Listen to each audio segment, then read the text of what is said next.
Welcome to Studio Hockey.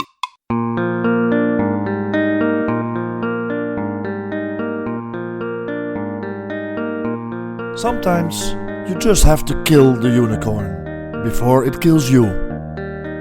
No, do not fear. We haven't gone off topic. We are not doing fairy tales, nor are we in the business of animal cruelty.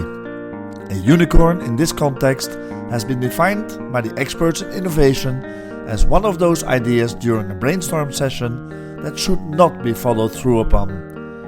The quote you're hearing now is from Mark Payne in his book How to Kill a Unicorn. The key question posed over and over is, okay, but what must be true for this to work? It's a powerful question, one that quickly separates high potential ideas from the blizzard of distracting ideas that can result in lost traction. If that list of what must be true is kind of long, the idea might be a long shot. If it's extremely long and laden with monumental barriers, we label that idea a unicorn. Lovely to think about, but doable and profitable only in an imaginary world. We're out to build big ideas and make them real. Big and absolutely impossible isn't big. One of our important steps to success, in other words, is to kill off the unicorns, or at least cordon them off in their own private pastures. So yes, I'm talking about the FIH Pro League.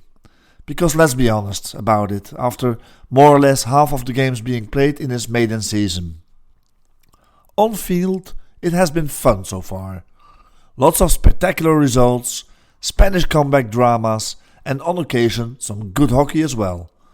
But the execution of the original idea has been below par, to say it nicely.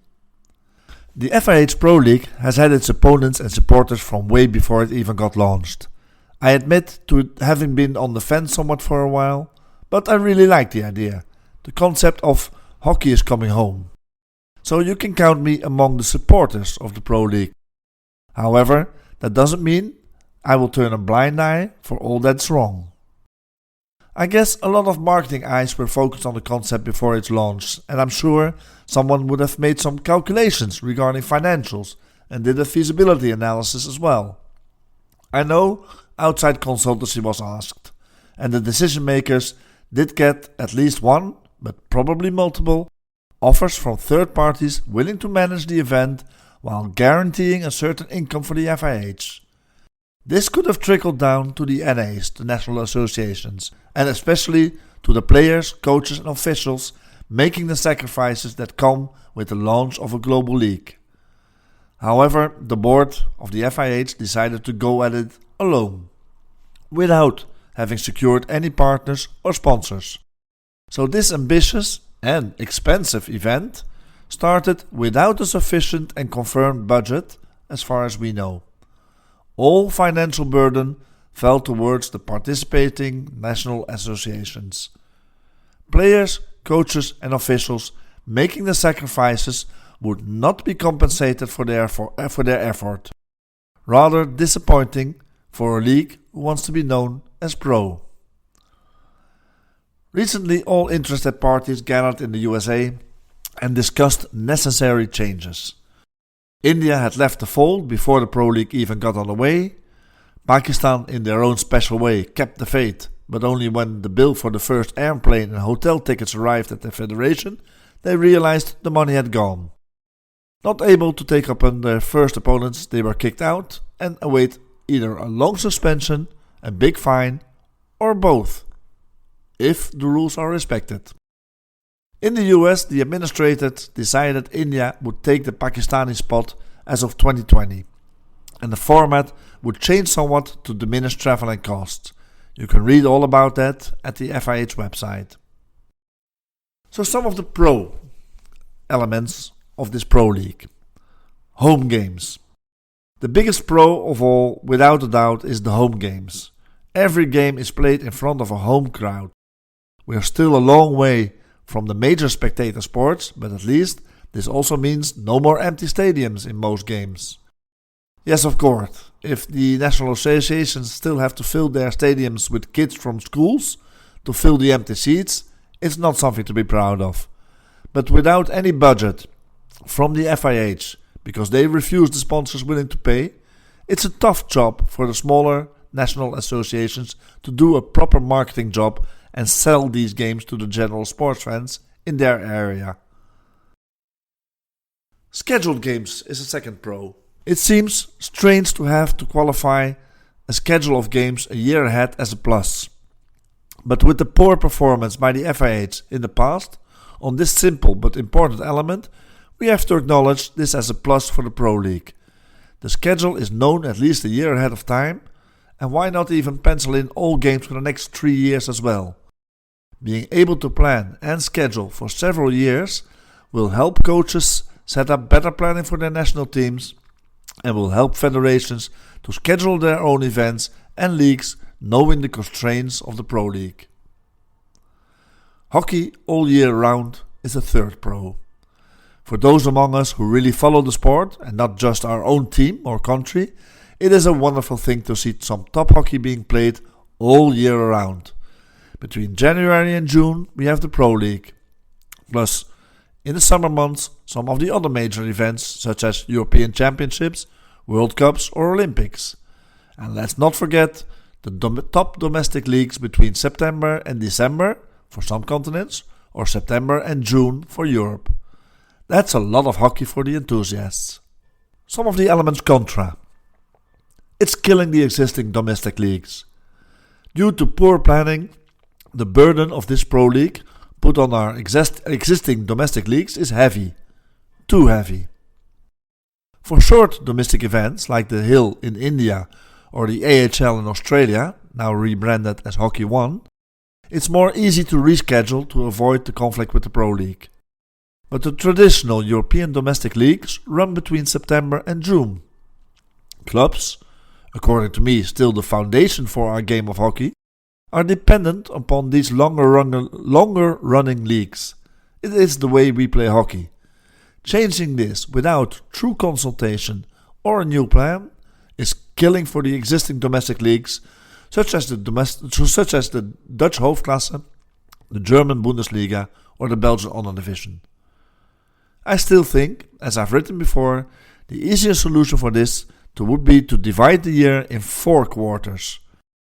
Between December and February, plus June and August, it's reserved for international hockey. March until May and September until November are dedicated to domestic club hockey.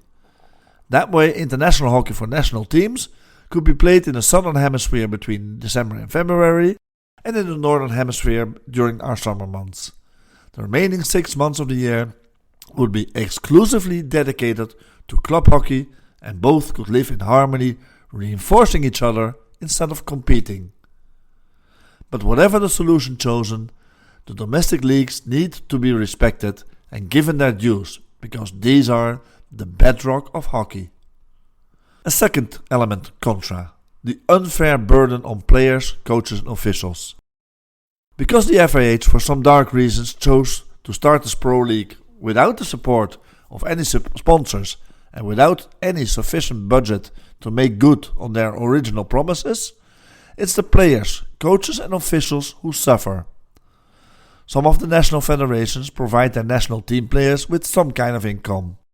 With the possible exception of India, however, none of these players will be set for life for having been a professional international hockey player.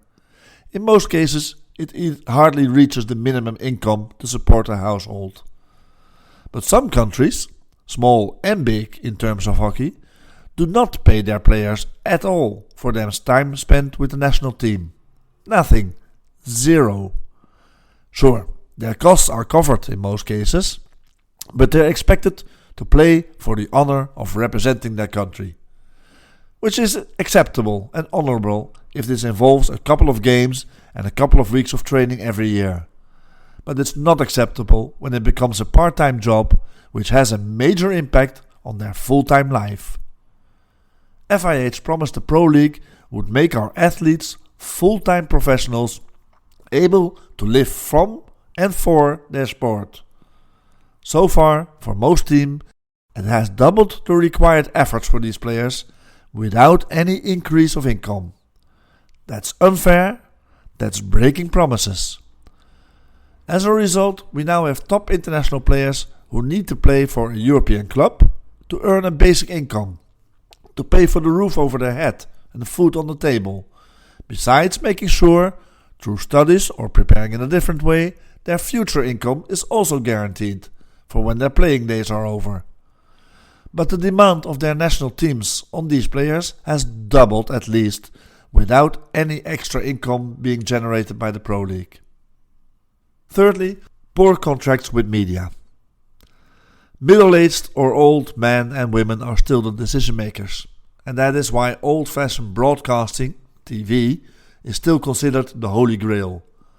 Instead of going for true innovation in the way we show the game, the FIH still think TV rules. So, with the Pro League in mind, they agreed with a lot of broadcasters around the world to show this new event. Unfortunately, they not only chose the wrong media, but came to poor agreements with most of these broadcasters. So we're still hearing from games not shown live by the local broadcaster, but still being geo-blocked on FIH media. Honestly, if a broadcaster will not guarantee all local games to be shown live, and then I mean the exact moment the game is being played, so not merely within 24 hours of it being played, then it's not worth entering the agreement with them at all. Games should be seen live at all times, and full replays should be available at all times for all. If you cannot guarantee this, why even bother? Besides, these broadcasters should commit to adding extra value, such as pre-game and post-game presentations and shows with local experts, beyond the 2-minute stand-up on the field announcing the so-called MVP nobody cares about. That's the way to market your game. If local broadcasters can't be bothered to do this because we are in e-sport, then don't, and do it yourself, FIH. Last contra, no support from the ground floor. FIH did not bother to secure the support from the ground floor, meaning our current hockey fans, those who are involved in recreational hockey themselves. Quite the contrary even. It seems the Pro League is not only lacking the support, but most of our recreational hockey players hardly even care. Yes, in some countries they will show up for some of the interesting home games, but they will hardly see any of the games being played in other countries. That is caused by a lack of marketing selling the game of hockey, which in turn is caused by a lack of budget, because FIH turned down sponsoring offers to start this Pro League without the means to do so. So, what are my conclusions? I know I'm usually the outspoken critic versus the FIH and especially its administrators, but not all is their fault, and theirs alone.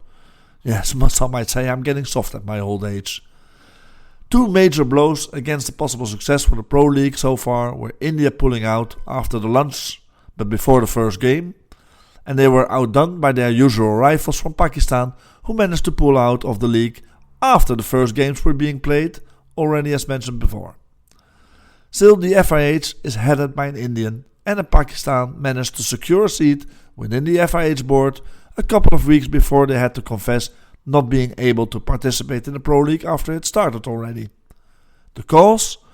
Poor political lobbying by Europeans, where sports administration is still the playground for well-meaning volunteers, and stronger lobbying by Asian sports administrators. Making promises you know you will not be able to keep seems to be the easiest way to take control at the expense of the sport, unfortunately. We will probably never know why the FIH chose to ignore existing offers of partners who would have delivered the budget to honor at least some of the promises made in launching this FIH Pro League. But without the budget and without all these hurdles along the way to make good on what was promised, the idea of this Pro League should have been classified a unicorn and killed. Because now we run the risk of damaging our players and existing leagues.